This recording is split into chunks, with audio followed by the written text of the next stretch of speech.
Semoga Allah Subhanahu wa taala terus menambahkan hidayah kepada kita semuanya, agar kita semakin bisa mengamalkan ilmu syariat ini, semakin bisa memahaminya dengan lebih baik daripada sebelumnya. Allahumma amin. Dan semoga Allah Ta'ala menjadikan pertemuan kita pada siang hari ini sebagai sebuah amal saleh yang dengan itu menambah berat timbangan kebaikan kita kelak di hari akhir. Allahumma amin. Dan sesungguhnya setiap amal soleh apapun, termasuk oleh yang agung yang sedang kita lakukan ini, yaitu talabul ilm asy-syar'i, menuntut ilmu, yang ilmu itu merupakan ilmu tentang wahyu Allah Subhanahu wa taala, sangatlah membutuhkan terus monitor akan niat kita. Keikhlasan itu tidak hanya dipersiapkan saat sebelum melakukan amal saleh,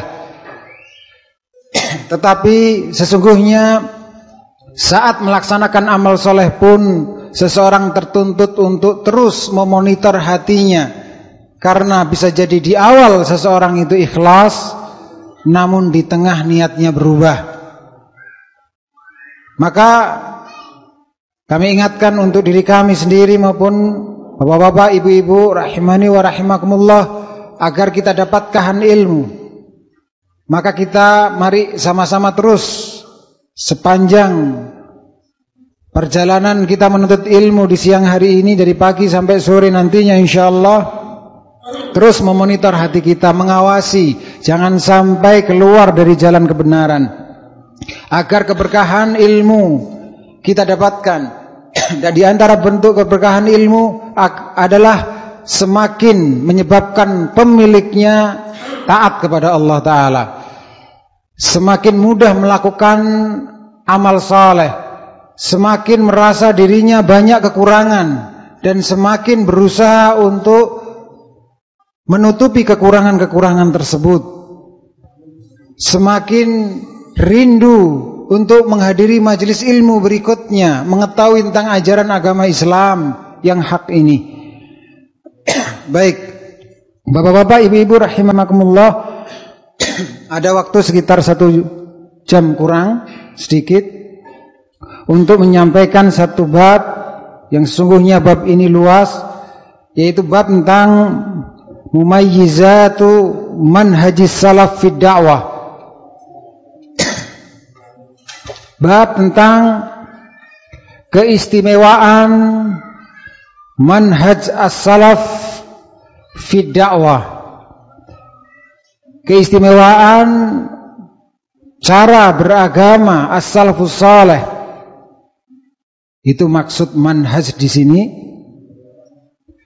di dalam masalah berdakwah.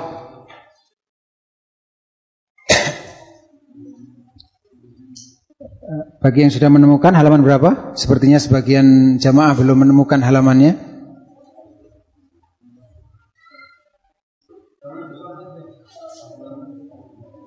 Enggak, sebagian sudah menemukan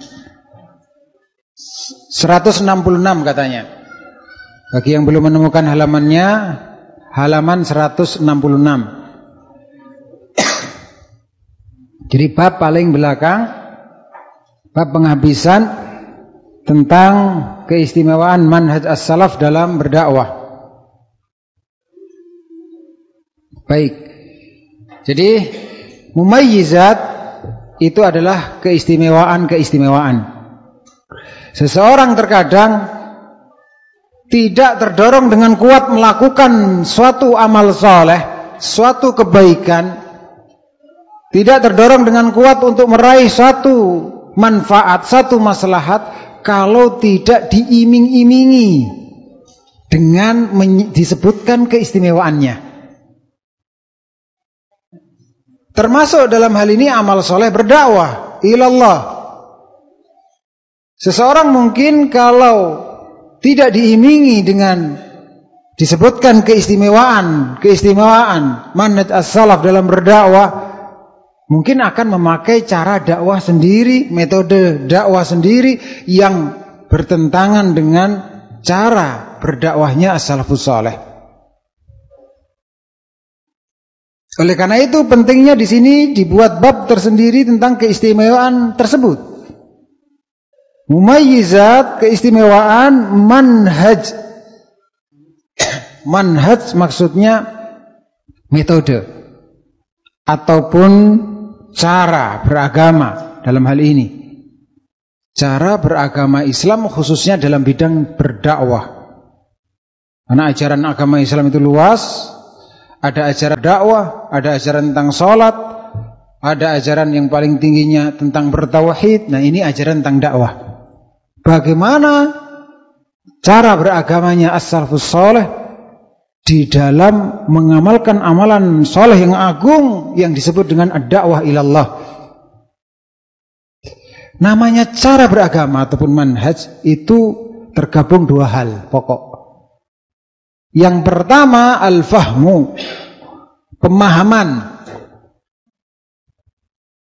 Kalau Anda memahami ayat tentang dakwah atau memahami hadis yang sahih tentang dakwah dengan cara menyelisihi pemahaman, dengan bentuk menyelisihi pemahaman as-salafus saleh, itu namanya manhajnya berbeda dengan as-salafus saleh. Karena manhaj itu meliputi pemahaman yang pengamalan dari pemahaman yang benar tadi. Amal. Jika seseorang ketika praktek berdakwah ternyata bertentangan dengan praktek dakwah as-salafus saleh, maka berarti manhajnya berbeda, ditinjau dari sisi praktek dakwahnya. Terkadang seorang pemahamannya benar, namun karena hawa nafsu mengikuti kelompok organisasinya, mengikuti pemimpinnya dalam gerakan dakwah yang mengatasnamakan dakwah, maksudnya seseorang menyimpang dari jalan as-salafus saleh, maka namanya ini manhajnya berbeda dengan manhaj as-salafus saleh. Kemudian berikutnya kata yang ketiga, mumayyizatu manhajis salafi as-salaf. Sudah dijelaskan panjang lebar di awal pertemuan tadi. Kalau menurut urutan babnya seharusnya demikian, maka kata as-salaf tentu maksudnya di sini adalah as-salaf as-saleh, bukan sembarang as-salaf. Karena as-salaf saja maknanya adalah orang-orang yang lebih dahulu hidup daripada kita. Namun yang dimaksud di sini adalah as-saleh, yang saleh. Dari mana kita ketahui? Dari alif lam yang ada dalam kata as-salaf itu. Itu menandakan alif lam yang sudah diketahui maknanya, yang sudah ma'ruf, yaitu maksudnya adalah as-saleh. Fid dakwah, tentang berdakwah, manhaj tentang berdakwah. Mengapa kita perlu mempelajari keistimewaan tentang manhaj as-salaf dalam berdakwah ilallah? Jawabannya tadi, agar kita benar-benar semakin mencintai manhaj as-salaf, metode beragamanya as-salafus saleh dalam segala hal, termasuk dalam urusan berdakwah. Karena dakwah tanpa diragukan lagi adalah ibadah. Ibadah adalah salah satu dari ajaran agama Islam. Ibadah dengan berdakwah maksudnya. Oleh karena itu, seseorang kalau mengetahui keistimewaan ini terdorong kuat insyaallah untuk semakin mencintai manhaj as-salaf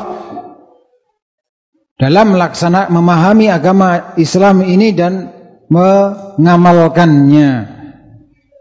Di samping seseorang akan mendapatkan manfaat berupa keberkahan dalam berdakwah karena caranya benar, ditambah lagi dengan niatnya benar sebelumnya, maka keberkahan akan didapatkan, kebaikan yang banyak dan tetapnya kebaikan. Itu faedah kita mempelajari bab ini secara umum. Sebaliknya, barang siapa yang tidak mengindahkan manhaj as-salaf dalam berdakwah, maka dia seorang dai. Semua kita hakikatnya bisa menjadi seorang dai, mengajak kepada keluarga kita, suami mengajak istrinya, istri mengajak, ibu-ibu mengajak kepada anaknya, atau mengajak suaminya sesuatu yang belum dilakukan dari kebaikan. Seseorang mengajak tetangganya, mengajak temannya, dan seterusnya. Seorang dai, seorang yang berdakwah, yang mengajak pada kebaikan, melarang dari kemungkaran, maka orang yang seperti ini jika tidak mengindahkan manhaj as-salaf, dia akan bisa jadi akan menghabiskan umurnya puluhan tahun dalam dunia yang diatasnamakan dakwah tadi, ternyata merusaknya lebih besar atau lebih banyak daripada membangun masyarakatnya. Karena caranya salah. Ibarat sebuah bangunan, membangun masyarakat itu kalau bisa diibaratkan sebuah bangunan, kalau tidak tahu teknik membangun, bisa jadi bukan semakin cepat selesai dan bukan terbangun bangunan yang indah, malah di tengah jalan ambrol, terjatuh, runtuh, dan seterusnya. Nah ini pentingnya kita mempelajari bab ini. Dalam bab ini terdapat 3 mabahith, 3 pembahasan. Yang pertama adalah istimdad manhajis salaf fi da'wah minasyara'. Kalau diterjemahkan bebas, sumber manhaj as-salaf dalam berdakwah, mengajak manusia kepada Allah adalah syariat, yaitu Al-Quran dan As-Sunnah yang sahihah. Ini wallahi, demi Allah, merupakan keistimewaan yang sangat besar. Ketika cara berdakwahnya seorang itu dasarnya Al-Quran dan As-Sunnah as-sahihah. Dan demikianlah as-salafus saleh dalam berdakwah. Ini keistimewaan mereka. Ketika berdakwah, dasarnya Al-Quran dan As-Sunnah yang sahihah. Ketika mereka lemah lembut dalam berdakwah, dasarnya adalah Al-Quran dan As-Sunnah. Ketika mereka bertahap dalam berdakwah, dasarnya adalah Al-Quran ataupun As-Sunnah yang sahihah. Ketika mereka mendahulukan yang terpenting at-tauhid sebelum yang lainnya, dasarnya adalah Al-Quran dan As-Sunnah yang sahihah. Tidaklah mereka bergerak dalam berdakwah kecuali ada dasarnya dalam Al-Quran ataupun As-Sunnah yang sahihah dengan pemahaman yang benar. Kemudian yang kedua, tahqiq manhaj as-salaf lima salihiddin wa dunya. Terjemahan bebasnya bahwa jika manhaj as-salaf dalam berdakwah ini direalisasikan, diterapkan, maka buahnya adalah diraihnya kemaslahatan, manfaat, keberuntungan, baik terkait diniyah maupun terkait dengan duniawiyah. Akan dapatkan maslahat diniyah, maslahat terkait dengan keimanan, terkait dengan agama seseorang, hamba muslim dan muslimah maksudnya. Juga demikian terkait dengan maslahat atau manfaat, keberuntungan, kesuksesan yang terkait dengan duniawi. Maka ini keistimewaan. Maka pakai metodenya as-salaf as-salih dalam berdakwah. Hasilnya kemaslahatan ad-diniyah dan ad-dunyawiyah dia seorang dai raih. Yang ketiga, anna manhaj salaf zahir mansur ila sa'ah. Orang kalau makai cara berdakwahnya atau metode berdakwahnya as-salafus saleh, maka dia mendapatkan keistimewaan zahir mansur, bahwa manhaj tersebut yang dia pakai dalam berdakwah tersebut dan dalam amal soleh yang lainnya, dalam memahami dan mengamalkan ajaran Islam yang lainnya selain ajaran tentang berdakwah, manhaj as-salaf tersebut zahir, akan senantiasa jaya, mansur, ditolong oleh Allah ila yaumil qiyamah, sampai dekat hari kiamat. Ini keistimewaan orang kalau mencontoh as-salafus saleh. Pokoknya setiap saya katakan as-salafus saleh, langsung hadirkan dalam benaan bapak-bapak, ibu-ibu, bahwasanya sama dengan sahabat, tabi'in, dan tabi'ut tabi'in. Agar kita semakin terus tergiur untuk mencontoh mereka dalam pemahaman terhadap agama Islam ini dan pengamalannya. Karena sahabat adalah murid-murid Rasulullah sallallahu alaihi wasallam, dan tabi'in murid-murid sahabat radhiyallahu anhum, dan tabi'ut tabi'in murid-murid tabi'in radhiyallahu anhum. Generasi terbaik yang dalam hadis disebutkan khairun nas, sebaik-baik manusia, qarni, kurunku, yaitu kurun yang dimaksud di sini adalah sahabat. Kurunku maksudnya Rasulullah sallallahu alaihi wasallam, yaitu para sahabat radhiyallahu. Tsummal ladzina yalunahum, kemudian orang-orang yang sudah mereka, tabi'in. Tsummal ladzina yalunahum, kemudian orang-orang yang sudah mereka lagi, yaitu tabi'ut tabi'in. Kita ingin belajar bagaimana mereka berdakwah. Bagaimana para sahabat, tabi'in, dan tabi'ut tabi'in berdakwah. Apa konsepnya, apa metodologinya.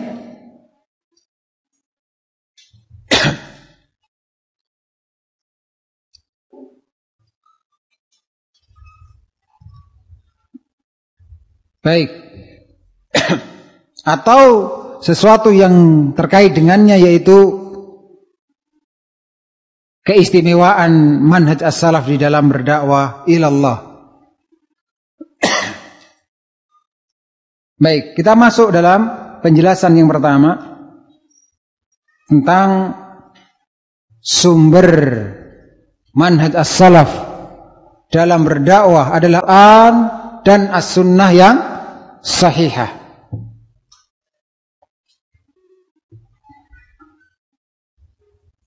Kalau dikatakan as-sahihah berarti hadis yang dhaif tidak digunakan, hadis yang palsu tidak digunakan, hadis yang tidak ada asalnya tidak digunakan. Oleh karena itu penting kita untuk memeriksa terlebih dahulu atau mengetahui terlebih dahulu sebuah hadis itu sahih atau tidak. Benar-benar itu sabda Rasulullah sallallahu alaihi wasallam atau dipalsukan atau berbohong atas nama Rasulullah sallallahu alaihi wasallam bahwasanya beliau mengatakan demikian, ternyata tidak. Itu maksudnya hadis yang sahih.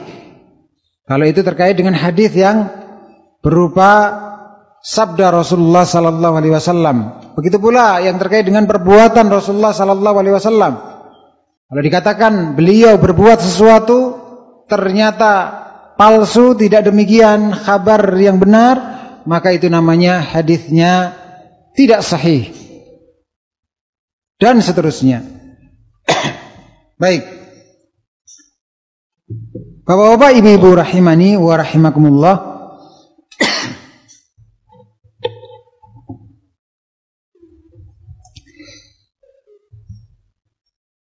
Standar untuk menilai sebuah gerakan dakwah itu benar atau tidak, standar untuk membenci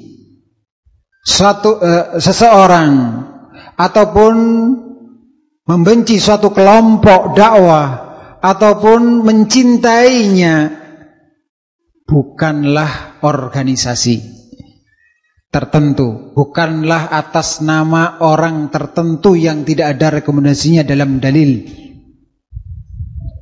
tetapi standarnya dalam berdakwah dan dalam bangun cinta dan benci dalam berdakwah adalah Al-Quran dan As-Sunnah yang sahihah. Inilah yang pertama kali di antara perkara-perkara yang pertama kali yang penting, yang perlu, yaitu salah satu ajaran yang pertama kali yang perlu kita ketahui.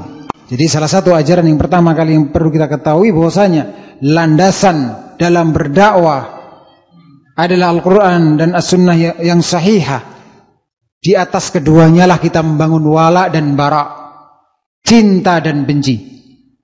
Adapun ciri khas kelompok dakwah yang adalah ketika membangun gerakan dakwahnya, dasar mengapa kelompok dakwahnya tersebut melakukan demikian dan demikian, bukan Al-Quran dan As-Sunnah yang sahihah dengan pemahaman as-salafus saleh, tidak. Tapi dasarnya adalah apa kata imamnya, apa kata pemimpin kelompoknya, apa kata pemimpin organisasi dakwahnya, apa keputusan pengurus pusatnya, pengurus cabangnya, PP dan PC-nya. Walaupun bertentangan dengan Al-Quran dan As-Sunnah yang sahihah dengan pemahaman as-sahabat radhiyallahu anhum. Itu ciri khas kelompok dakwah yang salah. Di antara ciri khas kelompok dakwah yang salah adalah membangun cinta dan bencinya atas nama baju organisasinya. Membangun cinta dan bencinya atas dasar organisasinya. Kalau cocok dengan organisasi saya, terlepas sesuai dengan dalil atau tidak, dengan pemahaman as-salafus saleh, terlepas sesuai dengan pemahaman as-salafus saleh atau tidak, maka apa? Dicintai. Itu teman, seperjuangan. Kalau tidak cocok, maka dikatakan itu adalah lawan. Nah, ini salah. Keistimewaan manhaj as-salafus saleh, Ahlussunnah wal Jamaah adalah membangun cinta dan benci mereka dalam berdakwah, membangun gerakan dakwah mereka. Mengapa harus lemah lembut? Mengapa dalam berdakwah perlu bertahap? Mengapa harus mendahulukan yang terpenting tentang tauhid? Mengapa demikian dan demikian? Maka semuanya kembali kepada ad-dalil Al-Quran dan As-Sunnah as-sahihah dengan pemahaman as-salafus saleh. Dengan demikian, bagi Ahlussunnah wal Jamaah, bagi as-salafus saleh, namanya organisasi itu boleh-boleh saja.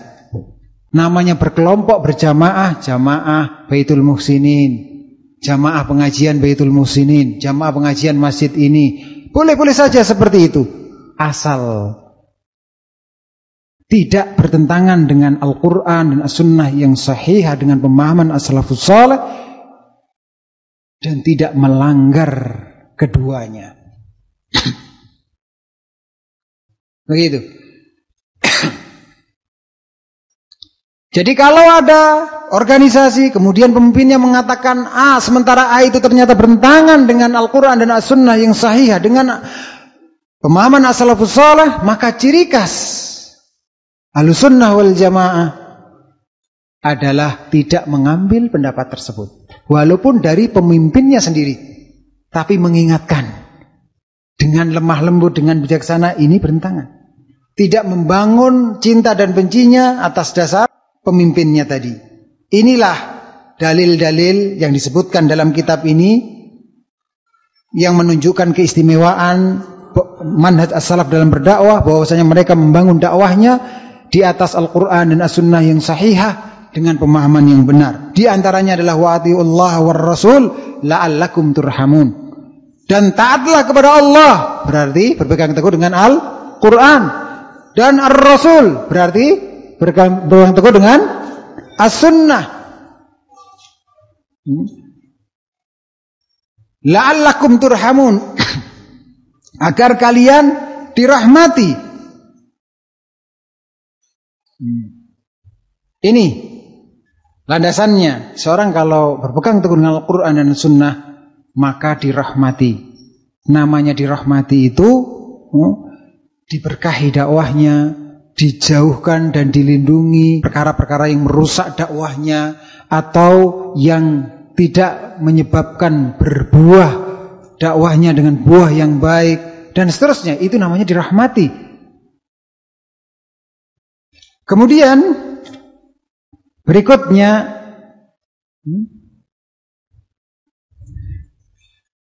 langsung yang kedua, pembahasan yang kedua, karena ternyata waktunya cuman jam 2 lebih 5 menitan tadi diumumkan demikian. Kurang lebihnya kurang setengah jam lagi. Sementara kita baru masuk pada keistimewaan manhaj as-salaf, belum masuk dalam pasal yang kedua. Ini baru pasal pertama dari bab terakhir, dari bab ketiga ini. Pasal kedua adalah tujuan syar'i dalam berdakwah sesuai dengan pemahaman as-salafus saleh. Pembahasan yang kedua adalah tentang bahwasanya merealisasikan manhaj as-salaf dalam berdakwah itu adalah diraihnya kemaslahatan diniyah dan duniawiyah.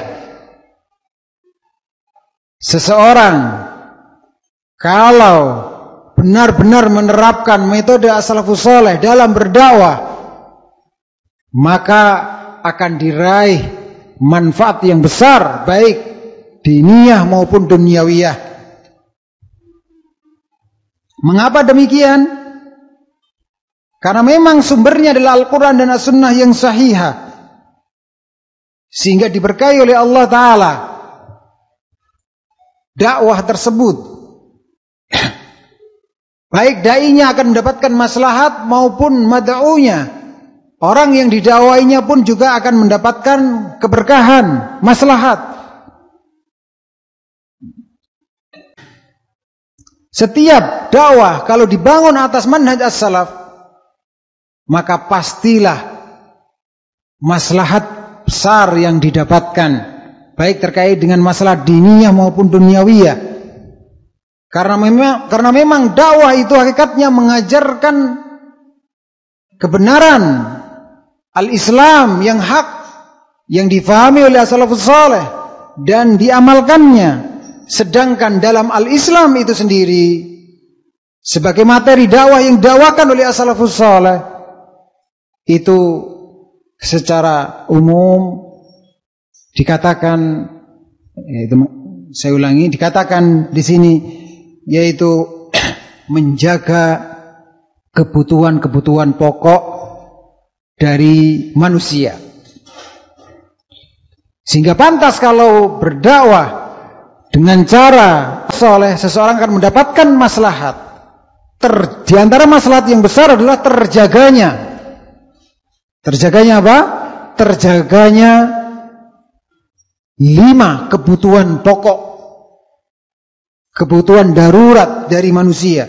Al-Imam Asy-Syatibi rahimahullahu ta'ala mengatakan tentang 5 kebutuhan pokok tadi. Jika kita ingin mengetahuinya, beliau mengatakan wa majmu' darurat khamsatun, dan intisari kebutuhan darurat, kebutuhan primer, kebutuhan pokok manusia itu ada 5. Dan ini semua bisa terpenuhi jika berdakwah dengan metode as-salafus saleh. Apa itu? Yang pertama, hifdzuddin, penjagaan terhadap agama Islam. Wan nafs, penjagaan terhadap jiwa seseorang. Hifdzuddin, penjagaan terhadap agama seseorang. Yang kedua adalah wan nafs, penjagaan terhadap jiwa seorang. Yang ketiga adalah wan nasl, penjagaan terhadap keturunan. Dan yang keempat adalah al-mal, penjagaan terhadap harta. Dan yang kelima wal aql, dan penjagaan terhadap akal. Kata Imam Syatibi, wa hadhihi darurat in fuqidat lam tajri masalihud dunya ala istiqamah. Kalau kebutuhan-kebutuhan darurat ini tidak terpenuhi, maka kemaslahatan dunia tidak berlangsung dengan baik, akan rusak. Bal ala fasadin wa taharujin wa fauti hayatin wa fil ukhra fautun najah wan naim war ruju' bil khusran. Intinya bahkan bukan hanya tidak berjalan dengan lurus kemaslahatan duniawi, tetapi rusak, kacau kalau 5 kebutuhan darurat ini tidak terpenuhi, dan di akhirat akan tidak mendapatkan keselamatan, kenikmatan, dan bahkan akan membawa kerugian yang nyata. Ini pentingnya berdakwah dengan benar, menyampaikan ajaran agama Islam dengan benar, mengamalkan ajaran agama Islam untuk dicontoh oleh orang lain dengan benar, akan membawa kepada apa? Penjagaan 5 kebutuhan darurat manusia ini, pemenuhan 5 kebutuhan darurat manusia ini. Untuk lebih jelasnya, mari kita sedikit mengetahui contoh-contohnya. Ini agar kita semakin cinta dengan ajaran agama Islam, semakin cinta berdakwah, mengajarkan ajaran agama Islam dengan benar. Contoh-contoh berikut ini dari 5 kebutuhan, penjagaan 5 kebutuhan darurat ini membuktikan bahwa seluruh ajaran agama Islam ini hakikatnya terbangun atas jalbul masalih, menarik manfaat, maslahat, dan daf'ul madar, menolak mudarat. Tidaklah Allah memerintahkan satu perintah pun kecuali isinya maslahat murni 100%, atau kalaupun ada mudaratnya, bahayanya, kerugiannya, itu kerugian duniawi dan maslahatnya lebih besar daripada kerugiannya. Ini berlaku untuk setiap perintah Allah. Setiap seorang dai mengajak kepada kebenaran, yaitu mengajak untuk melaksanakan perintah Allah, pasti isinya perintah Allah yang didakwahkan oleh seorang dai itu isinya kalau bukan kemas 100%, nggak ada mudaratnya sama sekali. Ya, kalaupun ada mudarat duniawi, itu pun maslahatnya lebih besar daripada mudaratnya, maka tetap diperintahkan oleh Allah. Dengan demikian kita cinta akan ajaran Islam dengan lebih, karena setiap yang diperintahkan ini berarti bermanfaat bagi saya. Kalaupun ada mudaratnya, itu duniawi dan lebih kecil daripada maslahat yang saya dapatkan. Jihad misalnya, memerangi orang kafir, ketika orang kafir menyerang kita di sini misalnya, menjajah seperti dulu ketika masa penjajahan, maka kita tertuntut ketika itu untuk berjihad dengan jihad yang benar, bukan jihad yang mananya diselewengkan oleh sebagian orang di zaman ini. Maka namanya jihad, mungkin ada rumah yang terbakar, mungkin ada anggota tubuh yang patah, mungkin ada bunuh, mungkin ada yang kemudian harta dirampas, dan seterusnya. Itu kemudaratan duniawi. Namun kemaslahatan yang dihasilkan dari jihad fisabilillah adalah apa? Lebih tinggi, jauh lebih tinggi, jauh lebih besar daripada kemudaratan tadi. Seperti yang sekarang kita rasakan setelah terusirnya penjajah orang-orang kafir dari negeri kita, maka dengan nyaman kita duduk di sini menuntut ilmu syar'i yang belum tentu kalau seandainya penjajah masih berkuasa di sini kita bisa menuntut ilmu, belum tentu. Dengan menuntut ilmu seorang faham akan tauhid, jauh dari syirik, bisa mengamalkan kewajibannya sebagai hamba Allah, itu kemaslahatan yang jauh lebih besar daripada rumah yang terbakar atau barang-barang yang rusak. Para pejuang muslimin yang meninggal dunia Nah, kemudian setiap larangan yang Allah larang pasti isinya mudarat 100%, mudarat murni maksudnya, atau kalaupun ada maslahat itu sifatnya duniawi dan lebih kecil daripada mudaratnya, lebih kecil daripada bahayanya, maka dilarang. Kalau ini kita pahami, maka setiap dilarang oleh Allah, maka kita tertarik dengan kuat insyaallah untuk menjauhinya, karena ini membahayakan saya. Kalaupun ada manfaat duniawinya, manfaatnya itu lebih kecil daripada bahayanya, sehingga pantas tetap dilarang oleh Allah sampai akhir zaman. Oleh karena itu nggak ada alasan orang mengatakan minum-minum untuk penghangat badan, ini untuk ini untuk itu, padahal perkara yang terlarang. Katailah manfaat yang mereka katakan itu duniawi. Nggak mungkin manfaatnya kembali kepada manfaat diniyah, dan itu pun lebih kecil manfaat itu daripada apa? Bahayanya, maka dilarang. Nah, kembali kepada penjagaan 5 kebutuhan darurat manusia ini, yang kalau disimpulkan tadi bahwasanya setiap syariat ini, setiap ajaran syariat Islam ini maksudnya demikian, terbangun atas jalbul masalih, menarik maslahat dan menolak mudarat.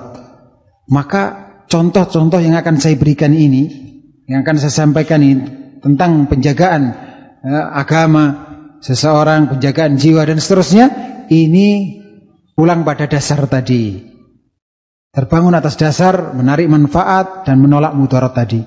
Misalnya penjagaan agama seseorang. Seorang kalau dakwah dengan benar, masyarakat akan terjaga agamanya. Mengapa demikian? Karena seorang dai akan mengajarkan tauhid, akan melarang dari kebalikan tauhid, yaitu syirik. Ini penjagaan agama seseorang, penjagaan agama masyarakat.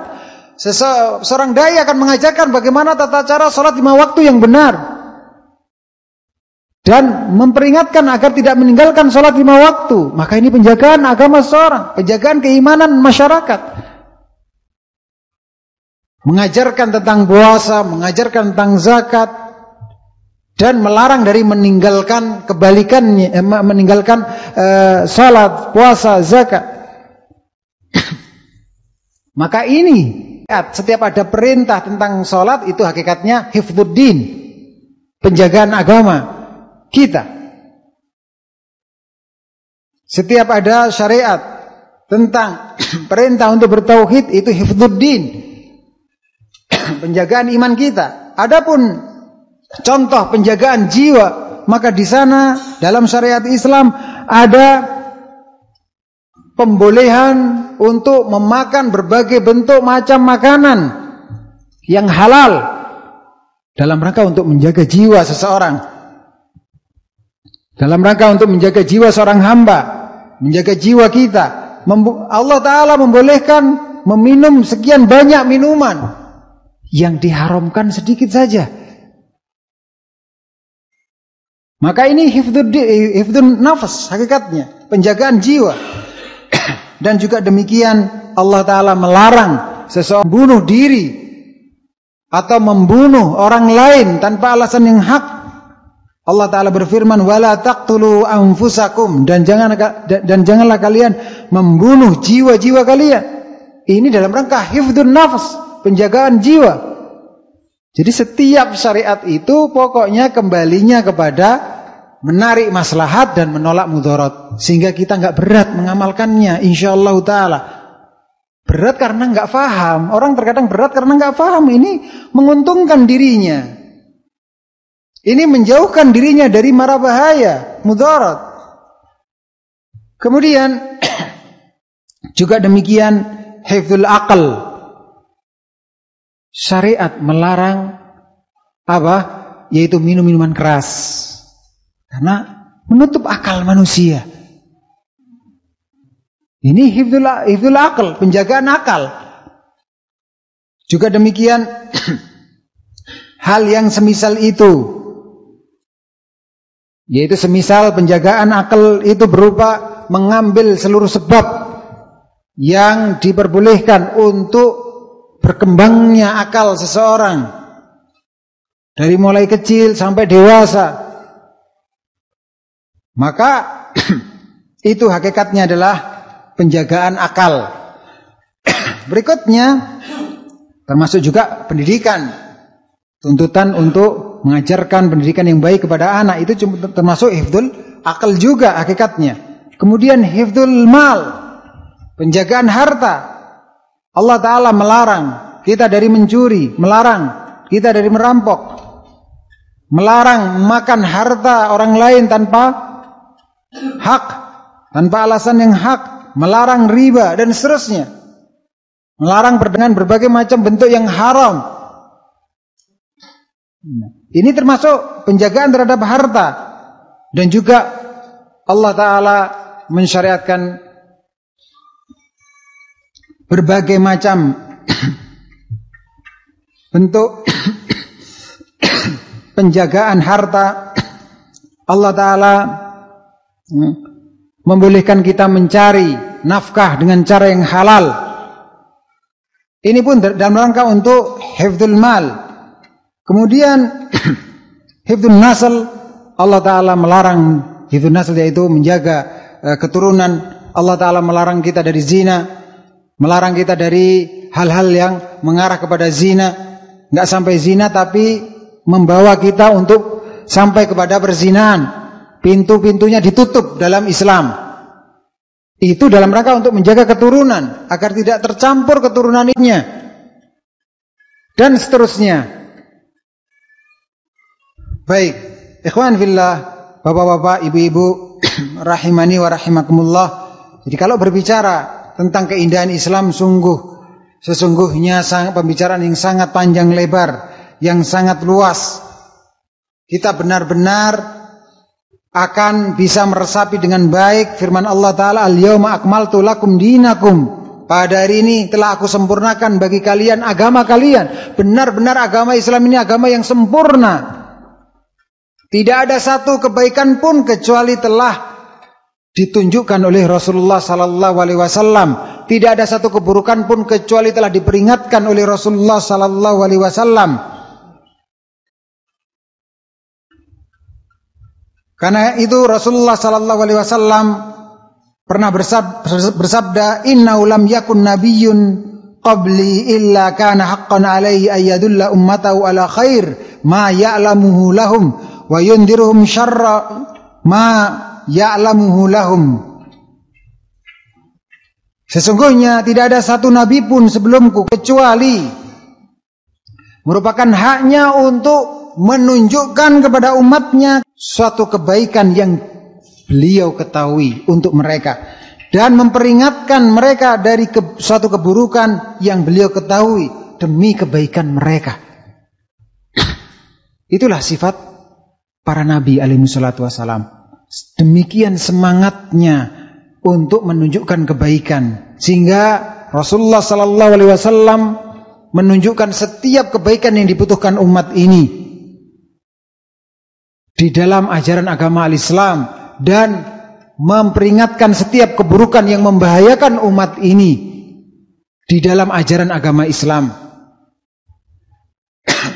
Sehingga dakwah yang benar ciri khasnya adalah mengajak kepada keselamatan, mengajak kepada keberuntungan, mengajak kepada setiap kebaikan yang Allah nilai itu sebagai sebuah kebaikan, Allah jadikan itu sebagai sebuah kebaikan, dan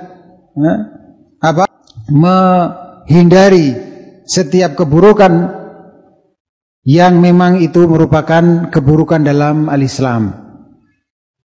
Itu ciri khas dakwah yang benar. Adapun ciri khas dakwah yang salah, yang tidak sesuai dengan manhaj as-salaf as-salih, maka mengajak kepada kebinasaan, lawan dari keselamatan, mengajak dari kekacauan, lawan dari ketentraman, keluar dari majelis yang ada ketakutan,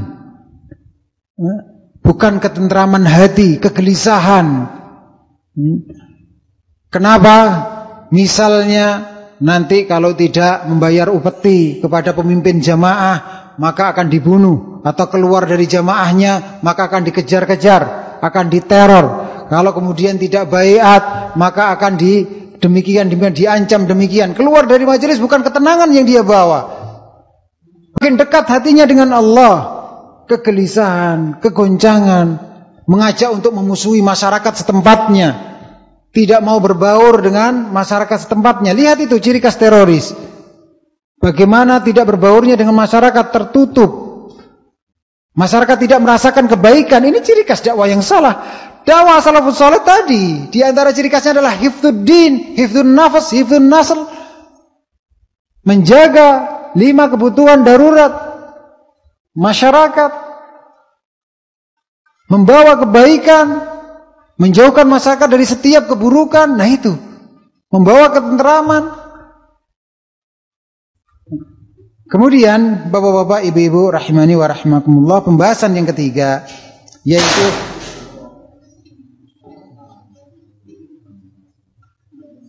manhaj as-salaf zahir mansur ila yaumil qiyamah.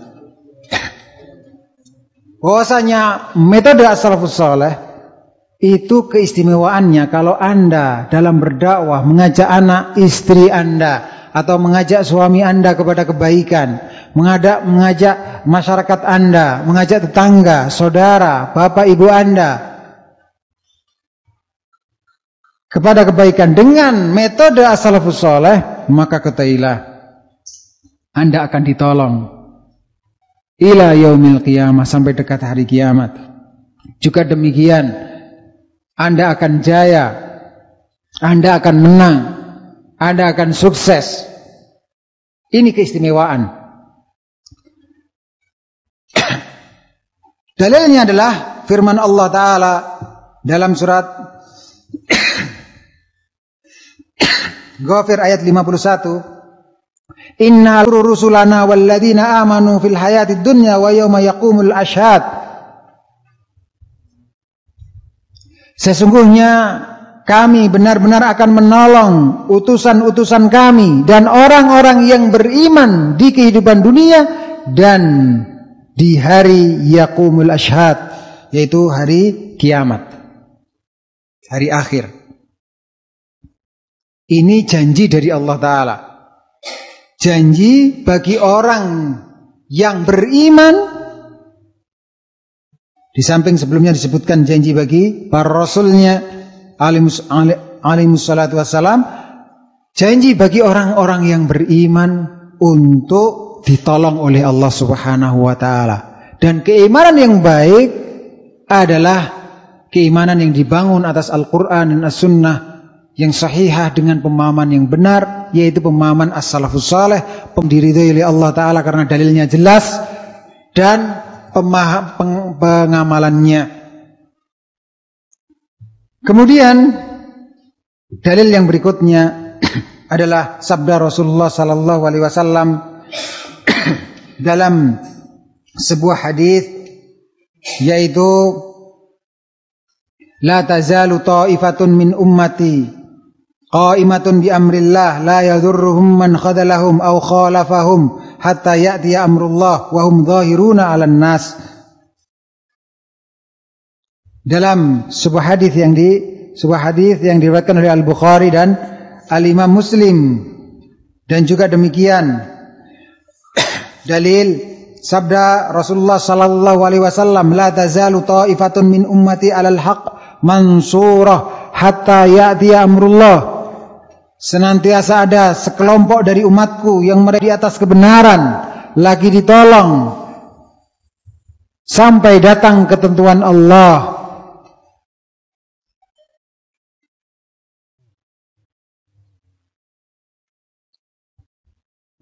Kemudian juga seperti ini hadis yang sahih yang dikeluarkan oleh Ibnu Majah, dan juga demikian dalil yang lainnya yang menunjukkan bahwasanya as-salafus saleh adalah orang-orang yang ditolong dan orang-orang yang jaya di tengah-tengah masyarakatnya karena mereka berpegang dengan as-sunnah, yaitu dengan Al-Quran dan Al-Hadith yang sahih dan dengan pemahaman yang benar,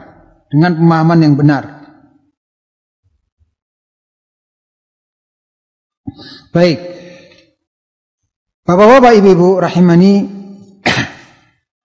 wa rahimakumullah.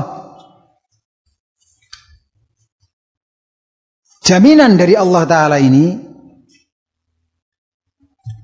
bahwasanya orang kalau berpegang teguh dengan Al-Quran dan Sunnah yang sahihah, itulah kelompok yang ditolong, atau dalam bahasa Arabnya At-Ta'ifah Al-Mansurah, kelompok yang ditolong. At-Ta'ifah Al-Mansurah itu sama dengan Al-Firqah An-Najiyah, kelompok yang selamat. Sama juga dengan Al-Jamaah yang disebut dalam Al-Hadith. Dan hakikatnya sama juga dengan istilah Ahlussunnah wal Jamaah. Mereka sama, berbeda-beda istilah, tapi intinya sama, yaitu berpegang teguh Quran dan As-Sunnah yang sahihah dengan pemahaman yang benar. Tidak cukup hanya membawakan dalil dari Al-Quran dan As-Sunnah, namun perlu pemahaman yang benar, pemahaman as-salafus saleh. Itulah orang-orang yang mendapatkan janji-janji tadi. Di antaranya janji itu adalah ditolong. Maksud ditolong itu ada dua. Yang pertama yaitu ditolong dengan cara ditinggikan derajatnya di hadapan orang yang mendustakan mereka. Kalau kita berdakwah dengan cara yang benar, bermanhaj as-salaf, maka kita akan ditolong oleh Allah dengan ditinggikan derajat kita di hadapan orang-orang yang mendustakan kita. Kemudian dijadikan kita menang di hadapan mereka. Dan juga demikian, mereka yang musuh dakwah yang hak akan dhillah, akan hina. Itu makna pertolongan jenis pertama. Inilah yang didapatkan oleh Nabi Dawud, Nabi Sulaiman, Nabi Muhammad alaihi salatu wassalam. Atau bentuk yang kedua adalah apa? Dengan bentuk bahwasanya Allah menolong orang-orang yang berada di atas al-haq dengan manhaj as-salafus saleh ketika mendapatkan perlakuan yang buruk dari musuh-musuh dakwahnya, orang-orang yang menghalangi dari menyampaikan dakwah yang hak, Allah akan memperlakukan pada musuh-musuh dakwah tadi dengan membalas perbuatan mereka. Itulah pertolongan macam yang kedua. Dengan cara membinasakan mereka, atau dengan cara menyiksa mereka, menghukum mereka di dunia.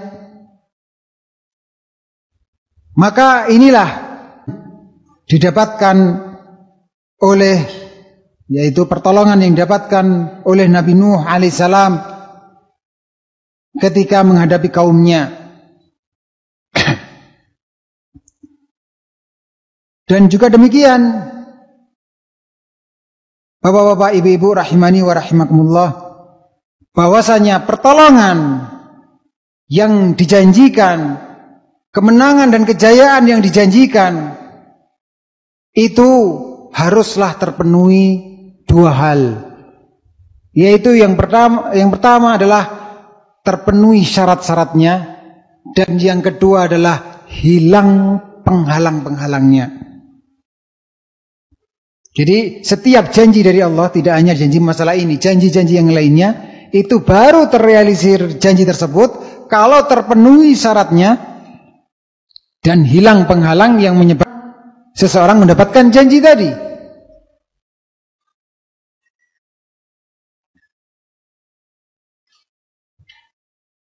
Berkaitan dengan janji tadi, apa yang perlu terpenuhi pada diri seseorang adalah sebagaimana yang disebutkan dalam hadis ma ana alaihi wa ashabi. Rasulullah sallallahu alaihi wasallam ketika ditanya tentang 73 golongan yang semuanya masuk ke dalam neraka kecuali satu golongan, beliau sallallahu alaihi wasallam menjawab, ma ana alaihi wa ashabi. Siapakah yang selamat itu? Yaitu orang yang berpegang teguh dengan apa yang saya dan sahabat-sahabatku pegang. Ya, bagaimana Rasulullah sallallahu alaihi wasallam menyatakan kelompok yang selamat? Dari sinilah, dari hadis inilah ulama menjelaskan tentang istilah al-firqah an-najiyah, kelompok yang selamat. Karena dalam hadis ini disebutkan 73 golongan semuanya masuk neraka kecuali satu golongan saja. Yaitu siapa? Yaitu diberitahu oleh Rasulullah sallallahu alaihi wasallam bukan yang sesuai dengan organisasi itu, yang berbaju organisasi ini, yang mengikuti pak ini dan pak itu dari umat Rasulullah sallallahu alaihi wasallam yang tidak ada rekomendasinya dalam dalil, bukan. Tetapi beliau memberikan sebuah metode, prinsip, sehingga seorang bisa tahu, oh ini orang yang benar, oh ini organisasi dakwah yang benar, oh ini yang salah. Apa itu? Ana alaihi washabi. Sesuatu yang saya dan sahabat-sahabatku di atasnya. Maksudnya golongan yang berpegang teguh dengan manhaj yang dipegang teguh oleh Rasulullah sallallahu alaihi wasallam. Karena saya yang dimaksud dalam hadis ini adalah Rasulullah sallallahu alaihi wasallam dan dipegang teguh pula oleh sahabat-sahabatku. Coba kalau kita berpikir sejenak, sebetulnya cukup saja Rasulullah sallallahu alaihi wasallam mengatakan sesuatu yang saya pegang teguh tanpa menambahkan kata sahabatku, para sahabatku. Namun sesungguhnya karena namanya memahami ajaran Rasulullah sallallahu alaihi wasallam, ada pemahaman yang dan ada pemahaman yang benar, maka kita butuh diberitahu standarisasi pemahaman dan pengamalan ajaran Rasulullah sallallahu alaihi wasallam. Seperti dalam hadis yang lain, alaikum bisunnati wa sunnatil khulafa'ir rasyidin al-mahdiyyin. Pegang teguhlah sunnahku, sesungguhnya cukup, itu saja cukup sesungguhnya. Tetapi karena namanya pemahaman orang terhadap sunnah Rasulullah sallallahu alaihi wasallam dan pengamalannya ada yang salah, ada yang benar, maka butuh standarisasi. Ini loh yang sudah sukses menerapkan ajaran agama Islam yang benar, siapa? Al-Khulafa Ar-Rasyidun Al-Mahdiyun. Barisan pertama dari para sahabat radhiyallahu anhum, Abu Bakar, Umar, dan seterusnya. Maka berarti dalam wahyu Allah, pemahaman dan pengamalan para sahabat radhiyallahu anhum sudah direkomendasi. Barang siapa yang tidak sesuai dengannya, bertentangan dengannya, maka dia di atas kesalahan. Mau itu manusia, orang per orang, mau itu organisasi atau kelompok atau jamaah, baik itu dalam masalah sholat, baik itu dalam masalah puasa, maupun dalam masalah cara berdakwah. Maka yang menentang dan menyelisihi metodologi mereka, maka itulah kelompok yang salah, orang yang salah, yang masuk dalam ancaman firman Allah Ta'ala dalam surat An-Nisa ayat 115, wa may yushaqiqir rasula min ba'di ma tabayyana lahul huda wa yattabi' ghayral mu'minin nuwallihi ma tawalla wa nuslihi jahannam wa sa'at masira.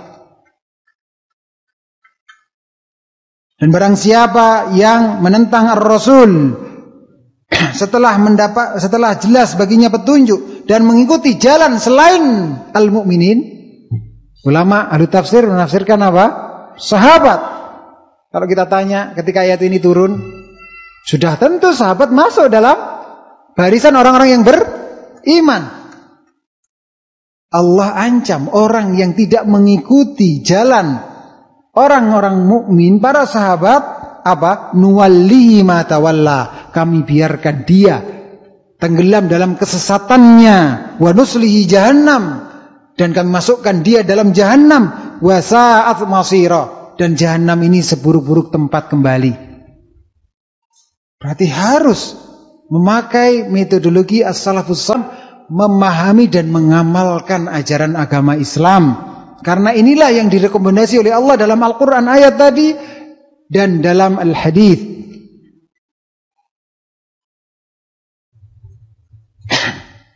Kemudian yang terakhir, tentang bab yang terakhir, saya ringkas saja bab yang terakhir ini, tentang al-ahdaf asy-syar'iyyah lid-da'wah ala fahmi salaf, tentang tujuan syar'i dalam berdakwah menurut pemahaman as-salafus saleh. Apa toh tujuan kita berdakwah? Agar kita enggak salah faham dan agar kita enggak bermalas-malasan belajar bab ini, faedahnya agar kita tidak salah faham dalam memahami tujuan berdakwah, dan agar kita tidak malas-malasan bahkan meninggalkan berdakwah. Karena terkadang orang kalau melihat istrinya diduga kuat, kalau diberitahu masalah ini diajak berjilbab misalnya, nggak mau, ya sudah, nggak usah saya beritahu sekalian. Saya paling kalau saya beritahu ngeyel, misalnya. Akhirnya dia tinggalkan dakwah. Oh, ini orang yang nggak paham tujuan berdakwah. Bisa jadi kemungkinannya itu. Atau melihat seorang dai melihat masyarakatnya, ini masyarakat yang sudah berkali-kali diberitahu, nggak nurut-nurut ini, nggak usahlah diselenggarakan pengajian di situ. Padahal masih memungkinkan dengan usaha yang lain mendakwahi mereka. Orang ini bisa jadi nggak paham akan tujuan berdakwah. Maka penting memahami tujuan berdakwah. As-salafus saleh memandang dakwah itu seperti apa? Untuk apa mereka berdakwah? Dua perkara yang dibahas di sini. Tujuan yang pertama, al-khuruj min uhdatil taklif bi hujjah 'alal mad'u. Keluar dari tanggung jawab ataupun tugas menegakkan hujjah, yaitu menegakkan bukti bahwa telah berdakwah alal mad'u, kepada objek dakwah, kepada orang-orang yang didakwahi.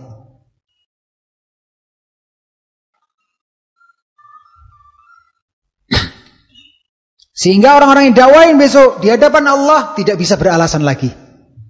Ini buktinya dari catatan amal saleh dai itu, di masyarakatmu sudah ada dai yang datang di masyarakatmu. Namanya fulan, ibn fulan, telah menyampaikan ini dan itu. Sementara engkau tutup mata, tutup telinga. Sudah bisa dia di hadapan Allah beralasan.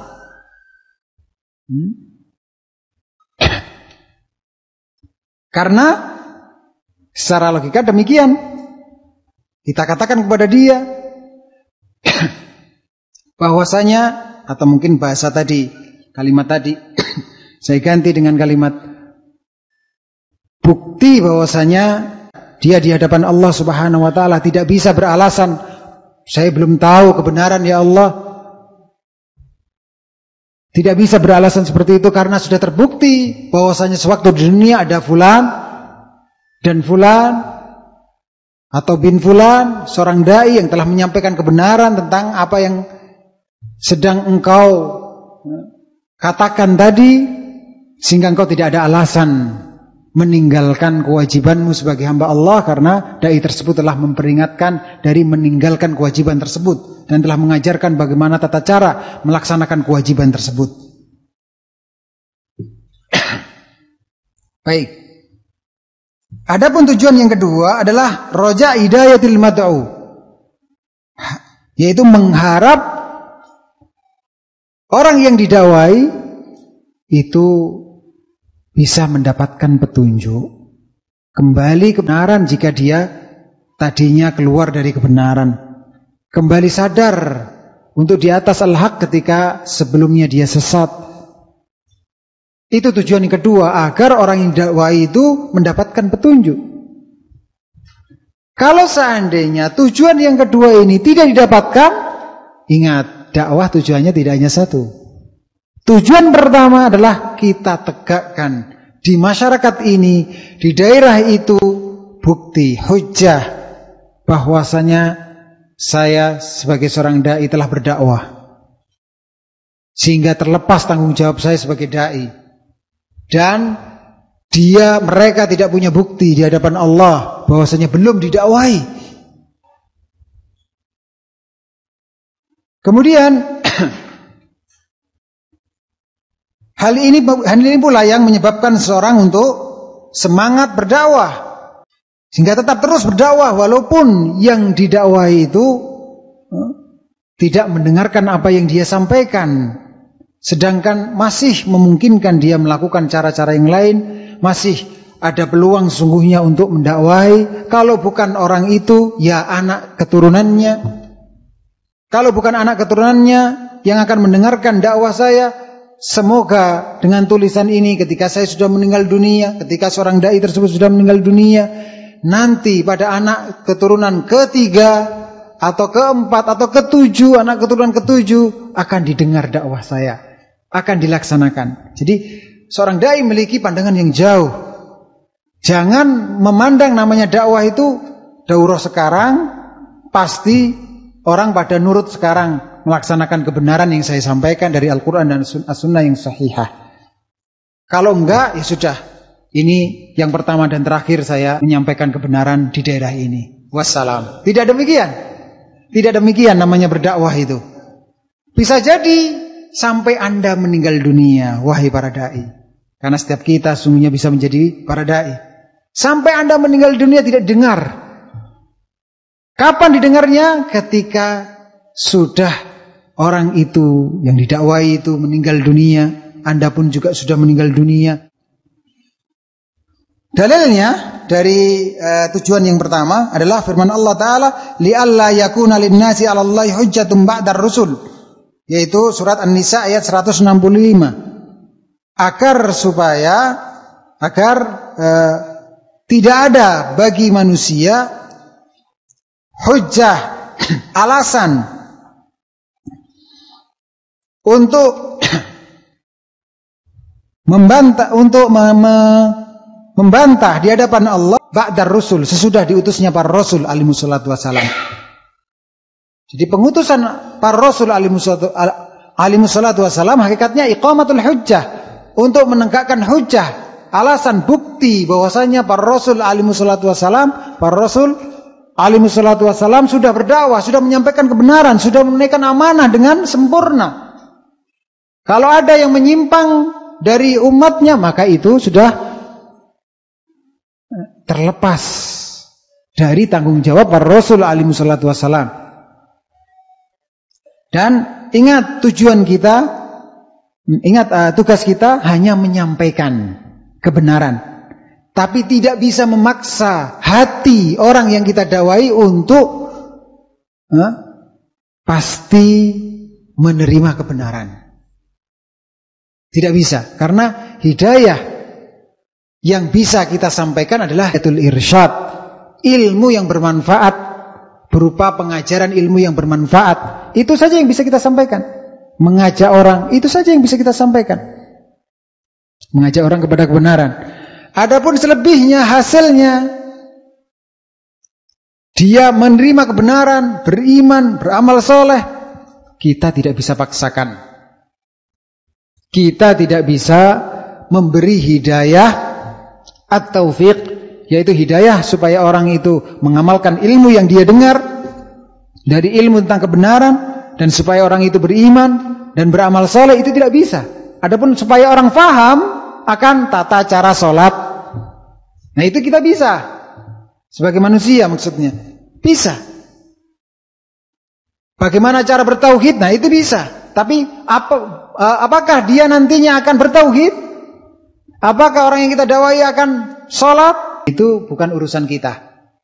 bukan urusan kita. Dengan demikian seorang jadi ringan, seorang dai jadi ringan pikirannya. Dia tidak terbebani dengan sesuatu yang memang di luar kemampuannya. Bukankah Allah Ta'ala di dalam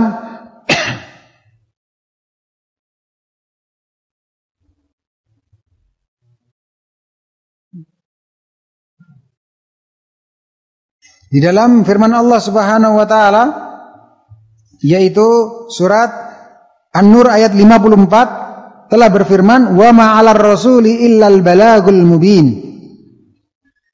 Intinya, bukankah bagi Ar-Rasul hanya sebatas menyampaikan dengan jelas? Sudah, itulah tugas Ar-Rasul alaihi salatu wassalam. Tidak lebih dari itu, sampai kemudian memberi hidayah atau taufik, tidak bisa. Rasulullah sallallahu alaihi wasallam tidak bisa memberikan hidayah atau taufik hatta kepada pamannya Abu Thalib, pamannya sendiri, yaitu paman beliau sendiri, yaitu Abu Thalib. Tetapi kalau memahamkan bisa. Baik. Kemudian tujuan yang kedua adalah mengharap hidayah dari orang yang dakwai. Karena tujuan dakwah itu seperti ini, maka adab bagi seorang dai adalah menjadi orang terdepan yang paling kasih sayang terhadap masyarakatnya. Dan menjadi orang yang paling cepat sedih kalau masyarakatnya itu nggak paham tentang ajaran agama Islam atau meninggalkan kewajiban mereka sebagai hamba Allah. Itu ciri khas dai yang benar. Bukan seperti ciri khas dai yang buruk. Sangat senang kalau masyarakat ketakutan, teror. Sangat senang kalau masyarakat itu nampak kekacauan di tengah-tengah masyarakat, saling membenci, saling bermusuhan. Tidak demikian ciri khas seorang dai yang benar. Perhatikan bagaimana Rasulullah sallallahu alaihi wasallam, beliau sampai kepada orang kafir pun sangat kasih sayang, ingin orang itu agar tidak masuk ke dalam neraka, kekal selamanya di neraka.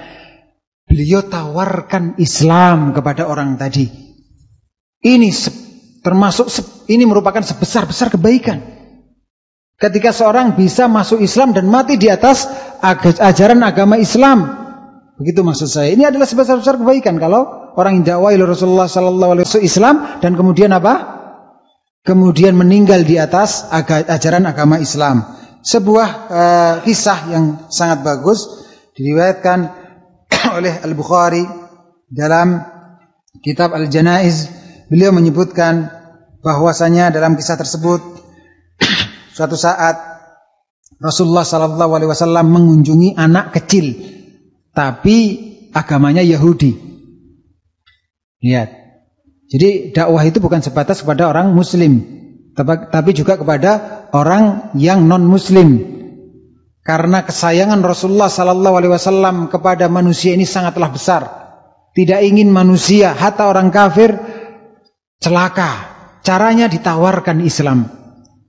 Ketika beliau mengunjungi maksudnya anak kecil yang beragama Yahudi ini, beliau mengatakan atau beliau, aslim, masuklah engkau ke dalam ajaran agama Islam. Masuklah engkau ke dalam agama Islam. Aslim.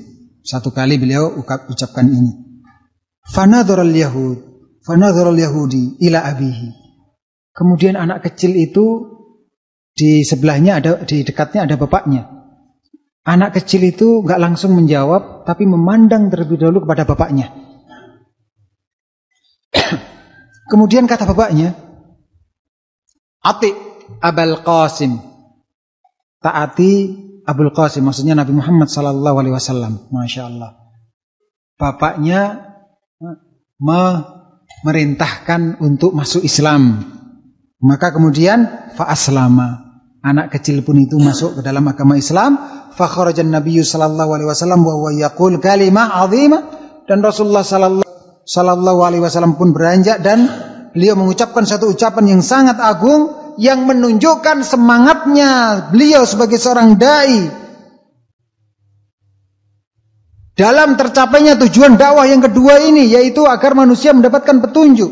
Beliau mengatakan bagaimana? Alhamdulillahilladzi anqadhahu minan nar. Segala puji hanya bagi Allah yang telah menyelamatkan anak kecil ini dari neraka. Masya Allah. Itu semangatnya seorang dai. Saya enggak ingin istri dan anak saya masuk ke dalam neraka. Saya beritahu bagaimana bertauhid. Saya beritahu bagaimana tata cara sholat. Kalau saya enggak bisa, enggak mampu, enggak tahu ilmunya, saya bawa ke majelis taklim.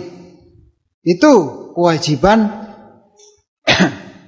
seorang kepala rumah tangga di dalam mendidik yang menjadi bawahannya.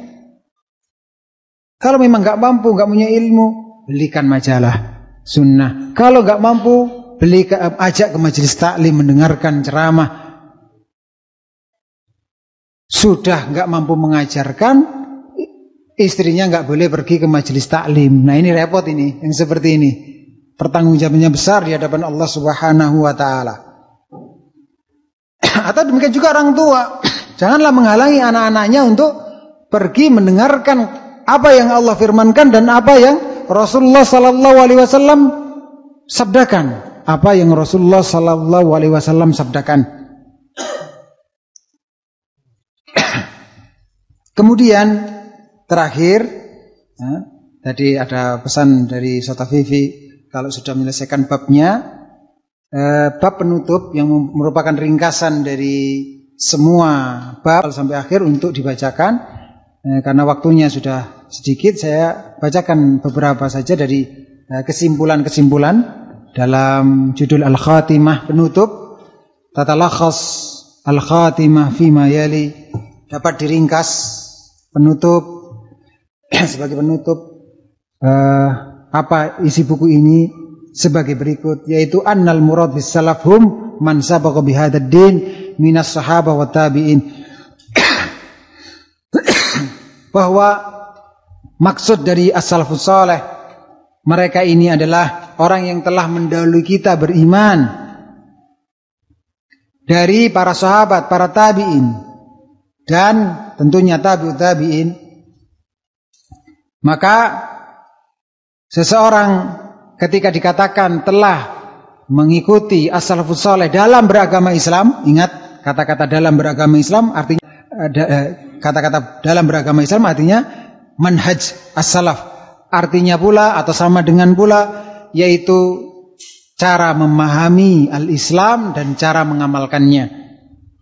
Perlu distandarisasi yang sudah direkomendasikan oleh Allah dan Rasulnya sallallahu alaihi wasallam, yaitu para sahabat, tabi'in dan tabi'ut tabi'in. Pemahaman dan pengamalan mereka. Anna salaf radhiyallahu anhum awsafan katsirah wa nu'utan jalilah. Bahwasanya salafus saleh radhiyallahu anhum ini memiliki sifat-sifat mulia yang banyak. Yang semuanya kembali kepada yaitu berpegang teguh dengan sunnah Rasulullah sallallahu alaihi wasallam, Al-Qur'an dan Al-Hadis yang sahih.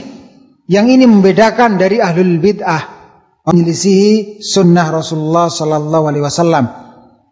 Yang ketiga, bahwa syiar, ciri khas dari ahlul bidah, yaitu ahlul bid'ah adalah meninggalkan mengikuti as-salafus saleh, bahkan membenci mereka.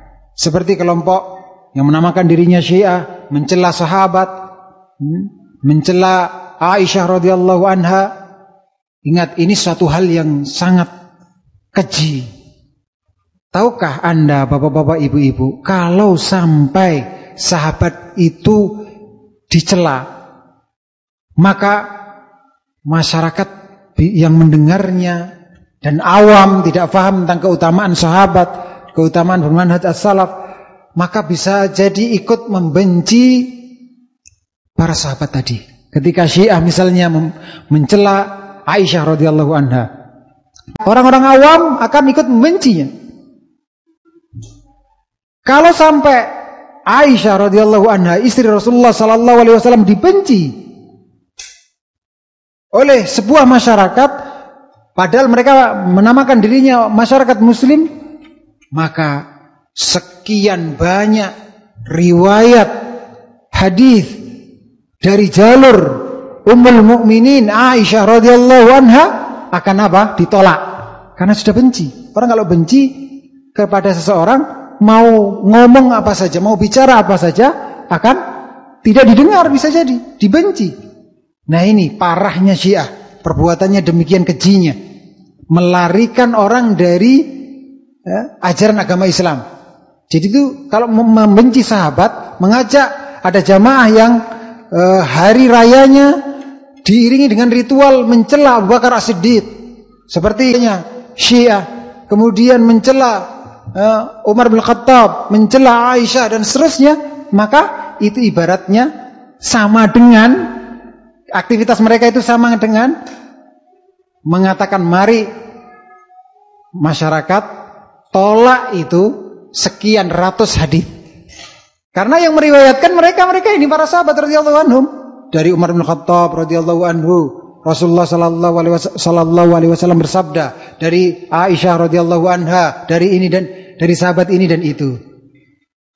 Nah, ini satu hal yang sangat keji. Dari sini sudah terdengar adzan ya? Oh ya, sementara adzan dulu, nanti insyaallah kita lanjutkan setelah adzan. Silakan yang adzan. Alhamdulillah wassalatu wassalamu ala Rasulillah wa ala alihi wa ashabihi wa man bi ihsanin ila yaumiddin, amma ba'd. Ada pengumuman sedikit ini untuk kelanjutan dari kesimpulan, akan dikopikan terjemahan dari kesimpulan ini, nanti bisa didapatkan gratis waktu kajian qiyam pada hari Ahad. Tanggal berapa hari Ahad? Tanggal Islaminya, tanggal Hijriyahnya, tanggal berapa? Tanggal 5 Hijriyah. 5 apa? Muharram. Hari Ahad. Ahad malam. Ya, ini malam ya? Bukan pagi ini. Malam. Oh, Ahad malam ini. Ahad malam sudah Senin berarti. 6 berarti. Ya. Tanggal 8 atau tanggal 18 Oktober 2015 dari maghrib sampai selesai. Kemudian berikutnya adalah quiz ini. Bagi yang bisa menjawab akan mendapatkan ini, yaitu yang pertama, sebutkan salah satu dari tujuan dakwah. Silakan. Satu saja.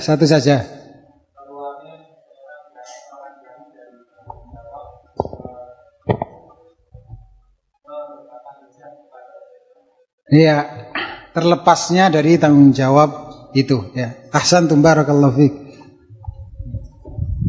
Kemudian salah satu tujuan dakwah yang satunya,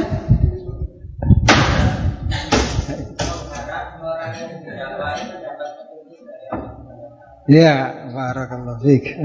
Masya Allah. Ya, Putri. Ya, untuk pertanyaan bagi jamaah Putri, apa keistimewaan berdakwah dengan manhaj as-salaf? Satu saja. Berdakwah dengan manhaj as-salaf.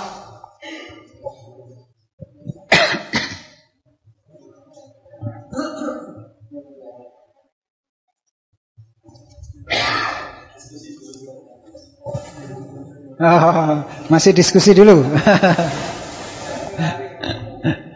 Baik. Ya, kembali kepada bapak-bapak. Coba ini untuk bapak-bapak, ada yang bisa menjawab? Mendapat pertolongan dari Allah. Mendapat pertolongan dari Allah Ta'ala.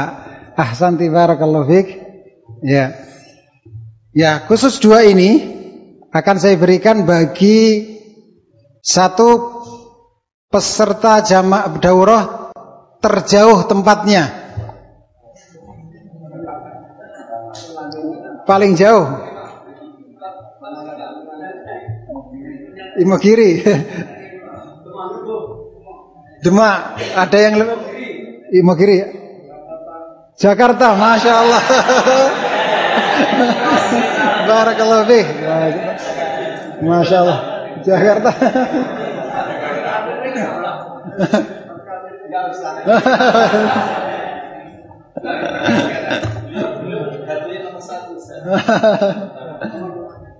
Kemudian yang ini untuk peserta paling sepuh usianya, paling sepuh, tidak ada yang lebih sepuh darinya. 64 berapa Pak? 66 73, Masya Allah. Ada lagi angka masih di atas 73, masih pada 73, masih ada yang di atas lagi. 72. 78 Pak. Masya Allah. Pak Parno sudah biasa dapat hadiah. Baik. Sebetulnya Pak Parno 78, namun boleh ditawar. Maksudnya hadiahnya yang boleh ditawar karena sudah terbiasa mendapatkan hadiah diberikan kepada adik umurnya. Barakallahu fiik. Sampai di situ. Wassallallahu wasallam wa baraka ala nabiyina Muhammad wa akhiru da'wana anil hamdulillahi rabbil alamin. Assalamualaikum warahmatullahi wabarakatuh.